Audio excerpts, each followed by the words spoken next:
Quel est le rôle d'un pasteur envers un chrétien? Il est pertinent de se poser la question aujourd'hui parce que le monde a changé et l'Église a changé. Hier, il y avait de petites communautés et donc les pasteurs étaient très proches de leurs brebis. Aujourd'hui, on a de plus en plus de grandes communautés, ce qui est bien, des églises de plus de 100 membres, 500 membres, 1000 membres, voire 10 000 membres, des méga-churches. Et donc, la proximité entre un pasteur et son chrétien a changé. Également, un des facteurs qui a beaucoup changé aujourd'hui, c'est Internet. Hier, le chrétien avait accès uniquement à son pasteur et avait très peu accès à d'autres hommes de Dieu, à d'autres pasteurs. Aujourd'hui, avec Internet, YouTube, les chrétiens peuvent suivre leur pasteur, mais des centaines, voire des milliers d'autres sur Internet. Du coup, il est pertinent de se poser la question, qui est véritablement votre pasteur? Est-ce que c'est le pasteur de votre église ou est-ce que c'est un autre pasteur sur Internet? Quels sont les critères pour indiquer qui est vraiment votre pasteur? Dans cette courte vidéo, j'aimerais vous présenter 5 choses qu'un pasteur doit faire envers son chrétien.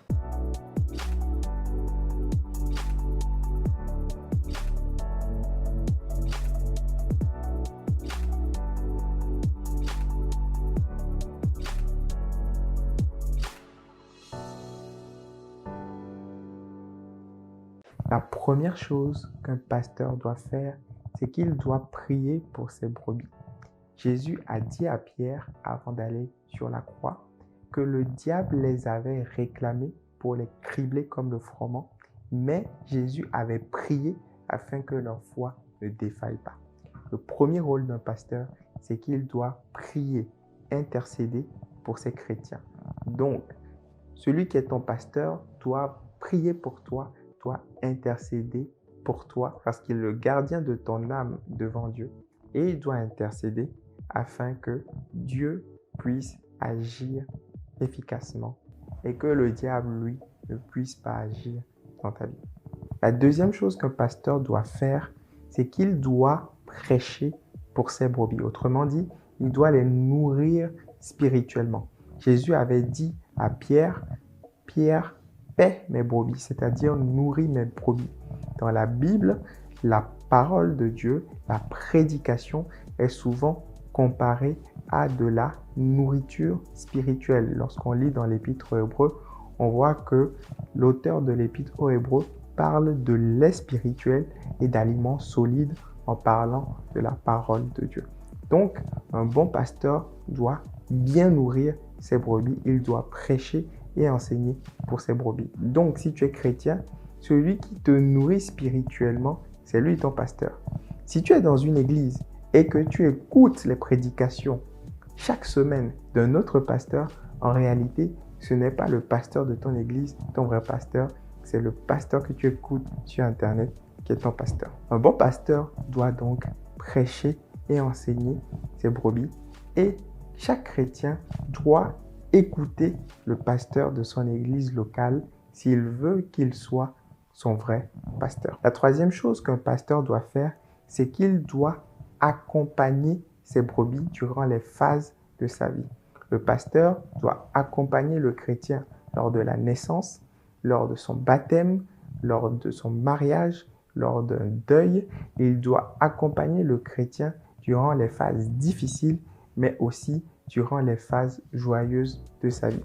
L'apôtre Pierre dit dans sa lettre, « Prenez soin du troupeau que Dieu vous a confié en veillant sur lui. » Veiller sur quelqu'un, cela veut dire être là pendant les moments importants, être là pendant les phases clés du développement de cette personne. Donc, ton pasteur, c'est celui qui t'accompagne durant les phases clés de ta vie. C'est celui qui est présent, qui est là lorsque tu vis des moments difficiles et c'est celui qui est là lorsque tu vis également des moments joyeux. La quatrième chose qu'un pasteur doit faire, c'est qu'il doit conseiller ses brebis. Le pasteur a pour rôle d'apporter un conseil pastoral avisé lorsque le chrétien est désorienté ou lorsque le chrétien a besoin de conseils. La Bible dit, le salut est dans le grand nombre de conseillers.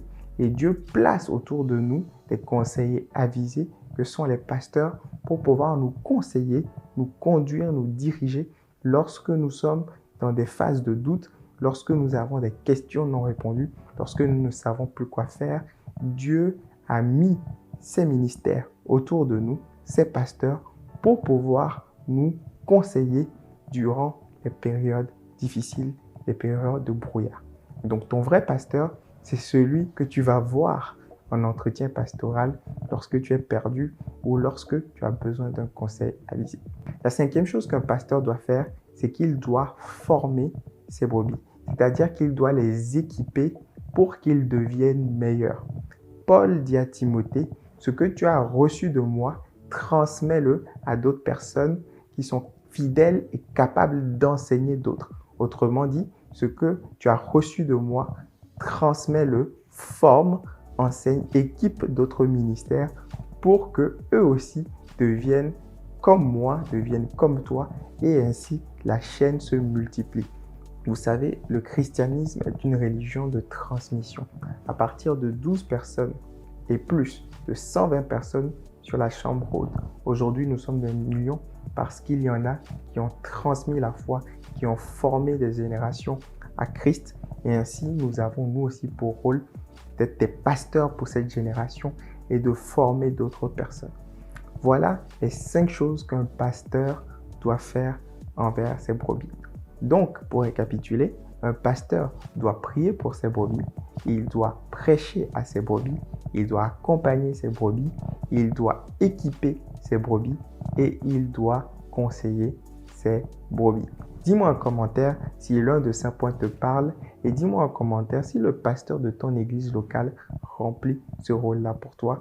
Mon équipe et moi-même répondons à chacun de vos commentaires. Que Dieu vous bénisse abondamment.